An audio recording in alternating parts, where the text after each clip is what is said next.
ஐ love யூங்க. I love you. உங்கள ரொம்ப பிடிக்கும். உங்கள பார்த்ததுல 2 பேருமே மனசுல ரொம்ப பிடிக்கும். இந்த பக்கம் உங்களுக்காக, இந்த பக்கம் உங்களுக்காக சொல்லிட்டு நான் ரிசர்வ் பண்ணி வச்சிருக்கேன். கண்ணு பிடிக்கும், வாய் பிடிக்கும், தோசை பிடிக்கும், இட்லி பிடிக்கும், ரஜினி பிடிக்கும், கமல் பிடிக்கும், அஜித் பிடிக்கும், விஜய் பிடிக்கும், மோகன்லால் பிடிக்கும், மம்முட்டி பிடிக்கும், சிஎஸ்கே பிடிக்கும், ஆர்சிபி பிடிக்கும். ஐ லவ் யூங்க. ஐ லவ் யூ டூங்க. ஐ லவ் யூ டி. ஐ லவ் யூ டி. எஸ். ஸோ குஜராத் வியூவர்ஸ் எல்லாருக்கும் வணக்கம். ஸோ இந்த ஒரு சூப்பரான டாஸ்க் வச்சு தான் இன்னைக்கு நாளை தொடங்குனாங்க. ஸோ அதை பத்திலாம் நம்ம டீட்டெயிலாக பேசிடலாம். ஸோ எஸ், அதுக்கு முன்னாடி வந்துட்டு ஸ்டார்டிங் அந்த வேக்கப் டாஸ்க்ல இருந்து ஆரம்பிச்சது. ஸோ சொல்லுங்க சஞ்சய். ஓகே, சோ இன்னைக்குதான் வந்து லக்ஸுரி டீம் வந்து இன்னைக்குதான் உருப்படியா ஏதோ ஒரு விஷயம் பண்ணாங்களா அப்படின்னு தோணுச்சு. அவங்களோட பவரை கொடுக்கப்பட்டுள்ள பவரை வந்து யூஸ் பண்ணாங்க அப்படின்னு. சோ அதுதான் சரி, நான் புரிய வச்சக்கு அப்புறம் தான் நாங்க கேம் ஆடுவோம் அப்படின்னா எதுவும் பண்ண முடியாது. சோ அதுக்கேற்ற மாதிரியே இன்னைக்கு வந்து ஒரு நல்ல ஒரு ஸ்டார்ட்னே சொல்லலாம். அதை தாண்டி அங்க பாத்தீங்கன்னா ரம்யா ஜோ வந்து மயக்கம் போட்டு கீழே விட்டாங்க. அங்க ஒரு பக்கம் பாக்குறோம், இங்க ஒரு பக்கம் வந்து எஃப்ஜேவும் அவங்க பேர் ஆதிரையும் ஒரு பக்கம் ஒரு ட்ராக் ஓடிட்டு இருக்கு. கொஞ்ச நேரம் கொஞ்சி பேச கூட யார் அந்த புது ஜோடி அப்படின்னு தேடுறப்போ எஃப்ஜேவும் ஆதிரையும் அந்த புது ஜோடி ஆகிறதுக்கான ஒரு முயற்சிகள் பண்றாங்க போல. எஃப்ஜே வந்து அவரோட வார்த்தை பிரயோகம் வந்து சுத்தமா சரியில்லை. எப்ப பாரு லூசை லூசை அப்படின்ற மாதிரி இருக்காரு. அப்புறம் கொஞ்சம் அப்பப்போ ஃபிங்கர் விளையாட்டுலாம் பண்ணிட்டு இருக்காரு. ஃபிங்கர் வச்சு எல்லாம் விளையாடிட்டு இருக்காங்க அப்படின்னு சொல்ல வந்தையா, நீ வேற திருச்சி மாட்டி விட்டுருவ. ஓகே, சோ ஃபிங்கர் வச்சு எல்லாம் விளையாடிட்டு இருக்காங்க. அந்த கிளாஸ் கிட்ட திவாகர் வராது. ஐயோ, அரோரா கிட்ட கிஸ் வாங்கிட்டேன், சூப்பர் டீலக்ஸ் வந்து நல்லவங்க அப்படின்ற மாதிரி வந்து அந்த ஒரு ஆஃப்டர் ஆல் அந்த கிளாஸ் கிஸ்க்கே வந்துட்டு ரொம்ப பிளாட் ஆயிட்டாரு. பட் அரோரா வந்து அவருக்கு மாதிரி மத்தவங்களுக்கும் முத்தம் குத்துதான் இருக்காங்கன்றது திவாகருக்கு தெரிய மாட்டேங்குது. சோ அதுதான் வந்து சோகமான பார்ட். ஓகே, சோ இதெல்லாம் வந்து நடந்துட்டு இருக்கும் போது கனியாக்கா வந்து இன்னைக்கு ஒரு பிரில்லியண்டான ஒரு கேம் விளையாடினாங்க. அதாவது அந்த பழைய சாதத்துல வந்து ஏற்கனவே உப்புலாம் போட்டு வச்சிருந்தாங்க. ஸோ நீங்க வரல வந்தா தானே இது ஸ்டவ் பத்த வைக்க முடியும், வரலன்னா நான் இது சாப்பிட்றோன்ற மாதிரி. ஆனா அவங்களுக்கு மட்டும் தனியா வந்து பண்ணதுல உஷா உப்புலாம் போட்டு வச்சிருந்தாங்க. ஸோ அதை வந்து ரொம்ப சாமர்த்தியமா கானா வினோத்தும் கமருதீனும் அப்படியே ஓடி வந்து கடத்திட்டு போன மாதிரி அவங்க அப்படியே கொண்டாட, இங்க வந்து பாத்தீங்கன்னா உடனே சரி ஓகே நீ சாப்பிடு ராஜா நமக்கு தெரியும் அப்படின்ற மாதிரி. ஸோ சாப்பிட்ட உடனே பாத்தீங்கன்னா பயங்கர உப்பு. ஸோ உப்பு சாப்பிட்ட உடனே பிக் பாஸ் ஹவுஸ்மேட் எல்லாம் அப்போ வந்து ஒரு கிராஃப் அப்படியே மேலே ஏறிச்சு. ஸோ இதுக்கு நடுவுல நீ சொன்ன மாதிரி ரம்யா ஜோ வந்து அவங்க வந்து ஃபெயிண்ட் ஆயிட்டாங்க. ஸோ அதனால வந்துட்டு நான் என்ன சொல்றேன்னா, இந்த ஃபுட் விஷயத்துல மட்டும் விளையாடக்கூடாது. ஏன் அப்படின்னா ஏற்கனவே அந்த வீட்டுல வந்து ஃபுட்டு ரொம்ப கம்மியா தான் கிடைக்குது, ஒரு ரேஷன் அடிப்படையில தான் கிடைக்குது. ஸோ அதை வந்து அந்த கரெக்டான டைம்ல சாப்பிடணும். ஏன்னா என்ன சொல்றது, நமக்கே தெரியும் அந்த வீடு சுத்தி இருக்கிறப்போ பாத்தீங்கன்னா ஃபுட் வந்து எவ்வளவு தேவைப்படும் தெரியும். இப்ப நம்ம வீட்டுல எல்லாம் திடீர்னு ஸ்நாக்ஸ் சாப்பிடலாம், இல்லை தோணும் போது சாப்பிடலாம். பட் அங்க வந்து அந்த பிரேக்ஃபாஸ்ட் லஞ்ச் டின்னர் வந்து ரொம்ப மெயின். ஸோ அதுல வந்துட்டு சண்டைகள் வந்துச்சு அப்படின்னா, இல்ல அது பாதிக்கிற மாதிரி சில விஷயங்கள் வந்துச்சுன்னா ரொம்ப அன்ஹெல்தியா போகும் அப்படின்றத நான் சொல்லுவேன். ஸோ அதை மட்டும் வந்து இந்த ஹவுஸ்மேட்ஸ் பாத்துக்கணும் அப்படின்றதான் என்னோட வேண்டுகோளா இருந்துச்சு இந்த டாஸ்கை பாக்குறப்போ. உனக்கு எப்படி இருந்துச்சு? கரெக்ட், நீ சொல்றது அப்சல்யூட்லி. ஏன்னா இப்ப நம்ம ஒரு டாஸ்க் எல்லாம் பண்ணிட்டு இருக்கும்போது போய் சாப்பிட முடியுமான்னு கேட்டா டவுட். ஸோ கொடுக்கப்பட்ட டைம்ல தான் நம்ம சாப்பிடணும். சாப்பிட்டாதான் நம்மளால வந்து அடுத்த வேலைகளோ அடுத்த டாஸ்க் கொடுக்கும்போது கொஞ்சம் தெம்பா பண்ண முடியும். ஸோ அங்க வந்து நீ ஒரு கேமை காட்டுறன்னா அது ஒரு பெரிய முட்டாள்தனம் அப்படின்னு நான் சொல்லுவேன். ஸோ அதை தவிர்த்து மற்றபடி எப்படி கொண்டு போலான்னு சொல்லிட்டு கொஞ்சம் இன்னுமே வந்து அதுதான் நான் என்ன சொல்றேன்னா, லக்ஸுரி டீம் இன்னும் குரூப்பா பேசலான்றேன். சும்மா ஒரு 2 பேர் வந்து ஏதோ பண்றேன்னு சொல்லிட்டு பண்ணிட்டு இருக்காங்க. ஸோ குரூப்பா எல்லாம் சேர்ந்து ஒரு கேமை கொண்டு லக்ஸரி டீம் இதுதான் ஐயா டான்ஸுக்கு குரூப் சொல்லலையா, ஒரு டாஸ்க் ஏதோ ஒரு பண்ணணும்னா கொஞ்சம் குரூப்பா பண்ணுங்கன்னு சொல்ற லக்ஸரி டீமே அதுதான் பண்ணிட்டு இருக்குன்றேன் நான். கரெக்ட், அது வேணா உண்மைதான். 3 பேர் இருக்காங்க, Kamaruddin, Ramya Joe and Subiksha. So இவங்க வந்து ஃப்ரம் த பிகினிங் 1 வீக் ஆயிடுச்சு. ஒன் வீக்லயும் லக்ஸுரி டீம் இருக்காங்க. ஸோ ஓரளவுக்காச்சும் அந்த புரிதல் இருக்கும்ல. அதை வச்சு கொஞ்சம் கேம் கொஞ்சம் நகர்த்திட்டு போலாமே, இன்னுமே சூப்பரா அப்படிங்கிற மாதிரி தான் நான் எடுத்து வைக்கிறேன். ஸோ ஓகே, ஏதோ போன வாரத்துக்கு இப்போ ஓகே அப்படிங்கிற மாதிரி தான் சொல்லலாம். எஸ், அதை தொடர்ந்து பாத்தீங்கன்னா வந்துட்டு இந்த ஆஸ்யூஷுவல் இந்த ஹவுஸ் வந்து ஸ்வாப் ஆகுமா ஆகாதா அப்படின்றதுக்காக ஒரு டாஸ்க் வச்சிருந்தாங்க. ஸோ அந்த டாஸ்க்ல பாத்தீங்கன்னா வந்து நம்ம ஸ்டார்டிங் இன்ட்ரோல பண்ண மாதிரி தான். ஸோ ஒரு சீன் வந்து பிளே பண்ணப்படும், அதை வந்து கரெக்டா சிங்க் பண்ணணும். பிக் பாஸ் டீம்ல இருந்து ஒரு 3 பேரும், அங்க வந்து ஒரு 2 பேரும் பார்ட்டிசிபேட் பண்ணலான்ற மாதிரி. ஸோ சபரி தான் வந்து ஃபர்ஸ்ட் பண்ணியிருந்தாரு. ஸோ நான் என்ன சீன் மக்களுக்கு தெரியும், காத்வாக்ல 2 காதல் படத்துல அந்த முக்கியமான ஒரு சீனு. ஸோ அதை வந்து சேதுவண்ணா வந்து எவ்வளவு கஷ்டப்பட்டு டப்பிங் பண்ணியிருப்பாரு அப்படின்றத இன்னைக்கு பார்க்கும்போது தான் தெரிஞ்சிச்சு. ஏன்னா அவ்வளவு கஷ்டமா இருந்துச்சு சிங்க் பண்றதுக்கு. ஸோ எஸ், ஸோ அதனால பாத்தீங்கன்னா வந்து அந்த சீனை வந்து சபரி சூப்பராகவே பண்ணியிருந்தாரு. அவர் எக்ஸ்பிரஷன், அப்புறம் சிங்க், அதுக்கப்புறம் எல்லாமே சூப்பரா இருந்துச்சு. அதனால ஆல் பர்ஃபெக்டா இருந்துச்சு. அடுத்து வந்த பிரவீன் ராஜா, பாவம் அவர் வந்து பைஹார்ட் பண்ணி எக்ஸாம் படிக்கிற மாதிரி பைஹார்ட் பண்ணி தான் இருப்பாரு டைலாக.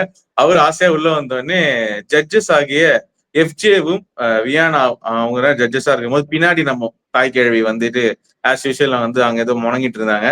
அதை கேட்டு இரிட்டேட் ஆன எஃப்ஜே வந்து அங்க போய் தள்ளி உட்காருங்க நீங்க வாங்க சொல்லிட்டு தேவையில்லாத ஒரு சண்டை வந்துச்சு. உண்மையிலேயே பிரவீன் ராஜாவை வந்து அந்த டைம்ல பாக்குறப்போ எனக்கு கொஞ்சம் கஷ்டமாச்சு. ஏன்னா ஒரு டாஸ்க் அப்படின்றப்போ இதெல்லாம் வந்து கான்சென்ட்ரேட் பண்ண டாஸ்க் தான். ஸோ அது வந்து ஒரு ஃபயரோட நம்ம உள்ள வரோம் அப்படின்றப்போ இங்க ஒரு கான்சென்ட்ரேஷன் டைவெர்ட் பண்றதுக்கு மாதிரி விஷயங்கள் இருந்துச்சு. ஸோ அது வந்து பெரிய ஒரு இதுதான். பட் நானா தான் கண்டிப்பா சண்டை போட்டிருப்பேன். அவர் வந்து இன்னும் அவர் வந்து இங்கே ஒரு ஃபைட் கிரியேட் பண்ணிருக்கலான்ற, எதுக்காக இப்படி பண்றீங்க, என்னோட ஸ்பேஸ் எதுக்கு கொடுக்குறீங்கன்ற மாதிரி. பட் ஸ்டில் அவர் டாஸ்க் வந்து ஆக்சுவல் நம்ம நினைச்ச மாதிரி கோட்டை விட்டுட்டாரு. ஸோ சரியா வரல அது. அதுக்கப்புறமா வந்தது யாருன்னா கமருதீனா இல்ல விக்கல் சிக்ரம். விக்கல் சிக்ரமும் சூப்பரா பண்ணியிருந்தாரு. அவர் ஃபன்னியா கொஞ்சம் கொண்டு போயிட்டாரு. கடைசியில புரிஞ்சுதாடி அப்படின்ற மாதிரிலாம் வந்து ஒரு ஃபீமேல் வாய்ஸ்ல முடிச்சு விட்டாரு. ஸோ அவருக்கு வந்து 4 பாயிண்ட்ஸ் கொடுத்திருந்தாங்க. அண்ட் கமருதீன் டைலாக் ஒரு பக்கம் போக இவர் வந்து இங்க திணற அப்படின்ற மாதிரி ரொம்ப பாக்குறதுக்கே வந்துட்டு ரொம்ப சோக்கா இருந்தது. ஸோ அது வந்து ஒரு விஷயமா இருந்துச்சு. பட் அதுக்கப்புறமா லாஸ்டா வந்து வேற யாரும் லாஸ்டா ஒருத்தவங்க பண்ணாங்கல்ல, கமருதீன் தான் லாஸ்டா பண்ணாரு. கமருதீன் லாஸ்டா பண்ணா. Okay okay. ஸோ அதான், ஸோ இந்த இதுதான் வந்து அந்த இதுல நடந்ததுக்கு அப்புறமா அதுல வந்து 16.5 பாயிண்ட்ஸ் எடுத்து பிக் பாஸ் டீம்மேட்ஸ் வந்து எக்ஸீட் ஆயிட்டாங்க. ஸோ லீடிங்ல இருந்தனால அவங்க வந்து ஸ்வாப் பண்ணலாம் அப்படின்ற ஒரு ஆப்ஷனுக்கு வந்துட்டாங்க. ஸோ இங்க இருந்து 3 பேர் அங்க போவாங்க, அங்க இருந்து இங்க 2 பேர் வருவாங்க இல்லையா? ஆமா, இங்க 3 பேர் அங்க 2 பேர். ஸ்வாப் சொல்லுங்க. அங்க பாத்தீங்கன்னா தாய் கலவி வந்து நான் வந்து போறேன், எனக்கு அங்க போகணும், ஏன்னா சூப்பர் டிலக்ஸ்னா ஒரு பவர் இருக்கு. சோ அந்த பவர் வச்சு என்ன யூஸ் பண்ணலாம்னு சொல்லிட்டு இவங்க ஸ்ட்ராட்டஜி மைண்ட்ல போட்டாங்க.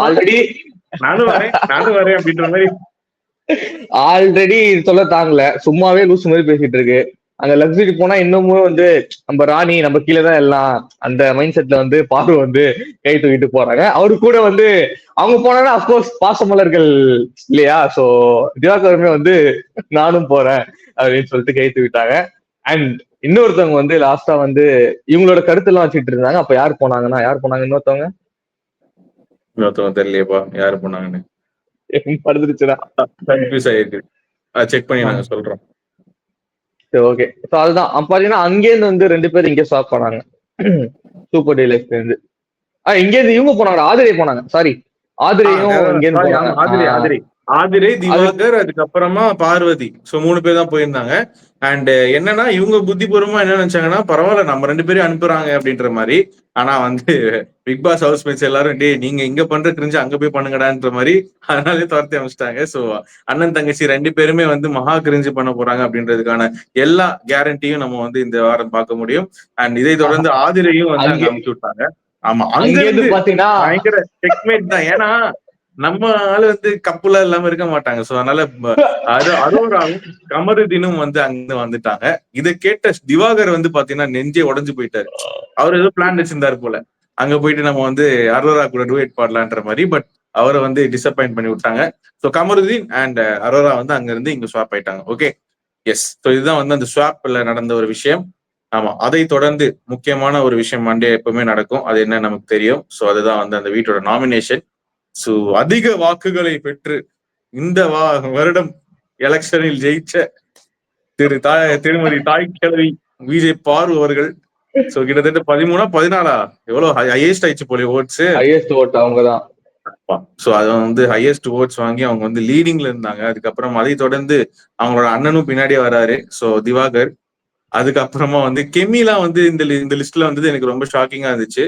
ஏன் அப்படின்னா நம்ம லாஸ்ட் வீக் தான் நம்ம கெமியோட கேம் ஸ்டார்ட் பண்ணி ஃபயரா பார்த்தோம். பட் அவங்களும் பாத்தீங்கன்னா வீக்கெண்ட் எபிசோட்க்கு அப்புறம் கொஞ்சம் டவுன் ஆயிட்டாங்களோ அப்படின்ற மாதிரி தோணுச்சு கெமி. அண்ட் சோ அது மட்டும் கொஞ்சம் அவங்க இன்னும் தெளிவா ஆட கொஞ்சம். ஒரு விஷயம் என்னன்னா லாஸ்ட் வீக்கும் இந்த வீக்குக்கும் அந்த நாமினி பாஸ் கொஞ்சம் ஃபைட் இருந்ததோ அப்படிங்கிற மாதிரி தோணுச்சு. அந்த லக்ஸரி டீம்ல வந்து ஃப்ரீ நாமினி பாஸ் 3 பேர் தேவைப்படும்னு சொன்னாங்க. லாஸ்ட் டைம் பாத்தீங்கன்னா ஈஸியா எடுத்து கையில கொடுத்துருக்காங்க. இந்த வாட்டி அப்படி இல்ல, கொஞ்சம் ஃபைட் வச்சுதான் போச்சு அப்படிங்கிற மாதிரியே சொல்லலாம். நம்ம சொன்ன ரிவ்யூ அவங்களுக்கே கேட்டிருக்கு போல. நம்ம அதுதான் சொல்லிட்டு இருந்தோம். டஃப் டிஸ்கஷன் இல்ல அப்படின்ற மாதிரி. ஐயோ ஐயோ. சோ அதுக்கப்புறமா வந்து அதான் கெமி வந்து டவுன் ஆயிட்டாங்க. சோ கெமி தொடர்ந்து பாத்தீங்கன்னா கலையரசன் வந்து இந்த லிஸ்ட்ல வரவே இல்லை. எனக்கு அதுதான் ரொம்ப ஷாக்கிங்கா இருந்துச்சு. அதுதான் ஒண்ணுமே அவர் என்ன ஆச்சரியமா இருக்கு எனக்குமே. அவர் ஏதாவது சிவன் பூஜை ஏதாவது பண்ணிட்டாரோ எனக்கு அதுதான் noted noted next week noted மச்சி. கலையரசன் வந்து பாத்தீங்கன்னா அது சொன்னதுக்கு அப்புறமா கொஞ்சம் எனக்கு வந்து அவர் லிஸ்ட்லயே வரல அப்படின்றப்ப எனக்கு ரொம்பவே ஷாக்கிங்கா இருந்துச்சு. ஸோ சிவனோட அனைத்து அருளும் பெற்று அங்க இருக்காரு கலையரசன். ஆமா. அதுக்கப்புறமா பேச வந்து வேற ஆரம்பிச்சிட்டாரா? யாரு சர்ப்ரைஸா இருந்தாங்க. ஆமா. வேற ஆஸ்யூஷுவல் அப்சரா வந்து நம்ம எக்ஸ்பெக்ட் பண்ணோம். அப்சரா அதே மாதிரி லிஸ்ட்ல வந்துட்டாங்க. ஸோ இதுதான் வந்து இந்த வாரம் நடந்த ஒரு விஷயம் நாமினேஷன். அண்ட் அந்த நாமினி ஃப்ரீ பாஸ் ஜெயிச்சவங்க யாரு சொல்லுங்க சஞ்சய். நாமினி ஃப்ரீ பாஸ் வந்து நிறைய பேர் வந்து சண்டை போட்டாங்க. லாஸ்டா பாத்தீங்கன்னா கானா, ரம்யா சோ அண்ட் ஆதிரை இவங்க 3 பேருக்கு தான் வந்து போச்சு. ஸோ மத்தவங்க எல்லாம் பாத்தீங்கன்னா நாமினேஷன் லிஸ்ட்ல வந்துட்டாங்க. எஸ். ஸோ அதனால அவங்களுக்கு ஒரு லைஃப் லைன் கட்சி எஸ்கேப் ஆயிட்டாங்க. ஸோ இந்த வாரம் எவிக்ட் ஆக போறது யார் அப்படின்ற மாதிரி ஒரு ஆவலான ஒரு விஷயம். ஸோ முக்கவாசி பார்வதின்னு சொல்றாங்க. பட் நான் என்ன சொல்றேன் அப்படின்னா கண்டிப்பா பார்வதி வந்து விட மாட்டாங்க. ஏன்னா பார்வதி இல்லைன்னா இந்த கண்டென்ட் கொஞ்ச நாளைக்கு இல்லை. ஸோ அதனால அவங்க கண்டிப்பா இருப்பாங்க. ஸோ அந்த பட்சத்துல அப்சரா போறதுக்கான அனைத்து வாய்ப்புகள் இருக்கு அப்படின்ற மாதிரி நான் நினைக்கிறேன். சொல்லுங்க சஞ்சய் உங்களோட ப்ரெடிக்ஷன். அதேதான் நானும் அவசரம் சொல்றேன். ஏன்னா இப்ப நாமினேஷன் ஆன லிஸ்ட்ல வந்து பாத்தீங்கன்னா இவங்க ஒருத்தவங்க மட்டும் தான் எதுவுமே பண்ணாம அமைதியா போயிட்டா இருக்காங்க. அண்ட் மக்களுமே ஓட்டுப்படி எப்படி போடுவாங்கன்னு பார்த்தா அப்படிதான் போடுவாங்க. என்னோட ப்ரெடிக்ஷனும் அப்படிதான் இருக்கு. ஸோ இந்த வாரம் தெரிஞ்சிச்சு நாமினேஷன் லிஸ்ட் இன்னும் ஒரு 2-3 பேர்லாம் இருக்காங்க. இந்த கானா இவங்க எல்லாம் வந்து தப்பிச்சிட்டாங்க. வியானா இவங்க எல்லாம் வந்து இதுல தப்பிச்சனால நம்ம எதுவுமே பண்ண முடியல. ஸோ அவங்களாம் லிஸ்ட்ல வந்திருந்தா மேபி கொஞ்சம் டஃபா இருந்திருக்கும். பட் இப்ப நாமினேஷன் ஆன லிஸ்ட் படி அப்சரா வந்து வெளில போவாங்கன்னு சொல்லிட்டு நம்மளோட ப்ரெடிக்ஷனா இருக்கு. ஸோ இந்த வீக்ல எண்ட்ல வந்து நம்ம பார்ப்போம் அது கரெக்டா இருக்கா இல்லையான்னு. எஸ். ஸோ லாஸ்ட் வீக் நாங்கள் ப்ரெடிக்ட் பண்ணது கரெக்டாக வந்துச்சு. இந்த வாரம் வீக்கெண்ட்ல நாங்கள் வந்து இந்த வாரம் ப்ரெடிக்ஷன் கரெக்டாக இருக்கா அப்படின்றத நாங்கள் சொல்றோம். அண்ட் எஸ் இதை தொடர்ந்து ஒரு இம்பார்ட்டன்டான விஷயத்தை டிஸ்கஸ் பண்ண தான் நானும் வந்திருக்கோம். என்னன்னா பிக் பாஸ் வந்து பாத்தீங்கன்னா யூஸ்வலா வந்து எதுவுமே அவர் கேம் எல்லாம் தடுக்க மாட்டார், அப்படியே ஃப்ரீயா விட்டுருவாரு. ஆனா ஆதிரையை வந்து நறுக்குன்னு ஒரு இடத்துல புடிச்சாரு இன்னைக்கு நாமினேஷன் பண்றப்போ. அந்த மாஸ்க் எதுக்காக நான் போட சொன்னேன்னு தெரியுமா, இந்த கேம் வந்து உங்களுக்கு இன்னும் புரியணும் அப்படின்ற மாதிரி. அதுக்கப்புறம் மாஸ்க் எடுத்துட்டு கான்சென்ட்ரேட் ஆன் யர் கேம் ஆட தான் நீங்க வந்தீங்க, வேற எதுவும் பண்றதுக்கு வரல. அதனால இப்படி எல்லாம் இல்லாம கொஞ்சம் இப்படி யோசிங்க அப்படின்ற மாதிரி அவர் வந்து பிக் பாஸ் வந்து கிளியரா வந்து தெளிய வச்சுட்டாரு அப்படின்னே சொல்ல முடியும். அண்ட் என்னன்னா நம்ம வீட்டுல பார்த்தது என்ன அப்படின்னு பாத்தீங்கன்னா தொடர்ந்து இந்த அதாவது லவ் கண்டென்ட் வந்து தொடங்கணுமோ அப்படின்ற மாதிரி பாத்தீங்கன்னா வந்து பிளான் பண்றாங்களோ அப்படின்றது ஆர்டிபிஷியலா தோணுது. இப்போ எஃப்ஜேவும் ஆதிரியும் வந்து ஃபர்ஸ்ட் வீக்ல எங்க என்ன பேசுறாங்க ஒண்ணுமே தெரியல. இந்த திடீர்னு பார்த்தா இன்னைக்கு வந்து அவங்க அப்படியே கைப்பிடிச்சு விளையாடுறாங்க. திடீர்னு வந்து இப்படி புடிச்சு பேக்ல நடந்து வரான். அதுக்கப்புறம் நான் வெளியில போற வரைக்கும் இங்க நம்ம ஒண்ணா இருந்துக்கலாம் அப்படி. ஆக்சுவலி நீ நல்லா நோட் பண்ணி பார்த்தா அங்க ஒரு கட்டு இருந்திருக்கு. அது எடிட் பண்ண சரியில்லை, ஆமா டக்குன்னு ஆமா. ஜம்ப் பண்ண மாதிரி இருந்துச்சு. ஸோ அதுக்கு முன்னாடி ஒரு கான்வர்சேஷன் இருக்கு போல. ஸோ என்னோட யூகம் படி என்ன அதான் நம்ம வெளியில போற வரைக்கும் நம்ம இங்க மெயின்டைன் பண்ணலான்ற மாதிரி அவங்க சொல்லியிருக்காங்க. ஸோ அது வந்து சரியில்லை அப்படின்றது ரொம்ப ஆர்டிபிஷியலா தெரியுது. அண்ட் அரோரா பண்ற ஒரு விஷயம் என்ன அப்படின்னா அரோரா வந்து திவாகரை வந்துட்டு இந்த மாதிரி கூட சுத்துறதுக்கும் ஜாலியா விளையாடுறதுக்கும் ஃபிளைங் கிஸ் கொடுக்கறதுக்குலாம் பண்றாங்க.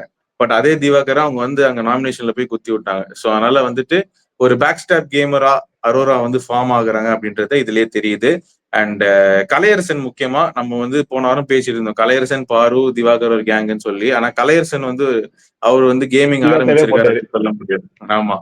தலைவன் வந்துட்டு பாத்தீங்கன்னா திவாகருக்கே ஓட்டு குத்திட்டான். ஸோ அதனால வந்துட்டு பேக் ஸ்டாபர்ஸ் நிறைய பேர் இங்க இருக்காங்க.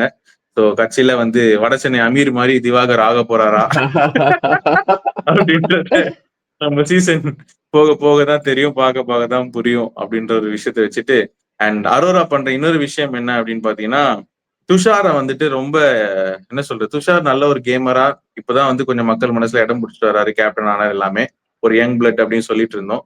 பட் துஷார் கூடயே சுத்தி சுத்தி இந்த ஒரு பேட் நேம் அவருக்கும் டிரான்ஸ்ஃபர் ஆகுமா அப்படின்றது ஒரு பெரிய கவலையா இருக்கு. ஏன்னா நம்ம இப்ப இன்னைக்கு பார்த்தோம் சில விஷுவல்ஸ்லாம், சோஃபால இருக்கும்போது அப்படி இது பண்றது, ஆமா அதுக்கப்புறம் ஆமா. கிட்ட இருக்கிற மாதிரி ரொம்ப க்ளோஸா இருக்க மாதிரி நெருங்கி பழகுற மாதிரி இருந்துச்சு. ஸோ துஷார் நல்ல கேமரா நல்லா போயிட்டு இருக்காரு. ஸோ அரோராக்கு வெளியே ஆல்ரெடி ஆள் இருக்கு அப்படின்றதுதான் தகவல். ஸோ அதனால கடைசியில பாத்தீங்கன்னா துஷார் வந்து இதனால வந்து டிப்ரெஸ் ஆயிடக்கூடாது. ஸோ அதனால வரையில விழாதீங்க துஷார் அப்படின்ற மாதிரி நம்ம வந்து ஒரு எச்சரிக்கை கொடுத்து, எப்படி இருந்தாலும் அவர் கேட்க போறது இல்லை, பட் ஸ்டில் சொல்றேன் அந்த கேமை கொஞ்சம் இன்னும் பார்த்து ஆடணும் ஒரு வியூவரா பாக்குறப்போ. அண்ட் ஆஸ் யூஷுவல் நாங்க யாருக்குமே சப்போர்ட் இல்லை, நாங்க யாருக்குமே பயாஸ்டு கிடையாது. ஓகே, ஸோ நம்ம ரிவ்யூவர்ஸா வந்து நம்ம எல்லாருக்குமே நேர்மையா தான் வந்து நம்ம ரிவ்யூ பண்றோம். ஸோ நம்ம யாருக்குமே நம்ம ஃபேவரேட்ஸ் கிடையவே கிடையாது. ஆனா நல்லானா நல்லா இருக்கும், இல்ல நல்லா ஆடல அப்படின்னா நமக்கு கேள்விக்க போறோம். ஸோ இதுதான் நம்மளோட வேலை. கண்டிப்பா. ஸோ இந்த வாரம் நாமினேஷன்ல இருந்து எவிக்ட் ஆக போறது என்னோட கெஸ் படி அப்சரா அண்ட் சஞ்சயோட கெஸ் படியும். சொல்லுங்க. ஓகே, அப்சரா. எஸ். ஸோ இதுதான் வந்து இன்னைக்கு ஸ்பெஷல் ஹைலைட்ஸ். ஸோ எஸ், பரவாயில்ல. இப்போ வந்து கொஞ்சம் நம்ம சொன்ன மாதிரி டாஸ்க்லாம் கொஞ்சம் நல்லா வந்துட்டு இருக்கு. ஸோ இதனால வந்து இது டீமா ஃபார்ம் பண்ணி எப்படி ஆடுறாங்க அப்படின்றத நம்ம பார்ப்போம். ஸோ வரும் நாட்கள்ல இந்த வாரம் கோரா என்ன ஒரு டாஸ்க் இருக்க போகுது அப்படின்றது நாளைக்கு தெரிய வரும். ஸோ அதை தொடர்ந்து எப்படிலாம் சண்டை மாறுது, இல்ல ரிலேஷன்ஷிப்ஸ் எப்படி ஃபார்ம் ஆகுதா, இல்ல வந்து கட் டவுன் ஆகுதா அப்படின்றத பொறுத்து இருந்து பார்க்கலாம். ஸோ எஸ், இன்னைக்கு நாங்கள் கடையை சாத்திட்டு கிளம்புறோம். நாளைக்கு உங்களுக்காக திருப்பி வந்து ரிவ்யூ கொடுக்குறோம். அதுவரை உங்களிடமிருந்து பை பாய் சொல்லி கிளம்புறதை நான் உங்கள் நிஷாந்த் அண்ட் மற்றும் சஞ்சய். Okay, bye bye.